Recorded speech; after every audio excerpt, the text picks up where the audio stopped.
Біз қазір жаттығу барысында ағайынды Егіз, Айбек және Нұрбек Оралбайды көріп тұрмыз. Олар мына бұрышта жаттығып жатыр. Өздерінің қазір жаттығуын көріп, көзбен мүмкіндік болса пікірлерін білейік. Ал Нұрбек, жаттығу олай болып жатыр? Жақсы ойдағыдай.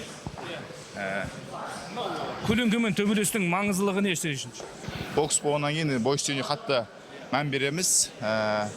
Бірақ қасымда адам тұрмаған сияқты болады, бірақ елестетеміз, адам тұрған сияқты сонымен ошибкаларымызды істеп, олар қалай соққы жасап жатқан бәрін мән беріп, сонымен ошибкаларымызды түзелейміз. Мен жаңа сіздің жеке бапкеріңіз, ұлттық құраманың аға жаттықтырушысы Асқар Еркебаевтың пікірін сұрасам, бұрын бұл боксшылар танымал Тайсондарды елестететін еді, қазір өздерінің негізгі қарсыластарын елестетеді дейді.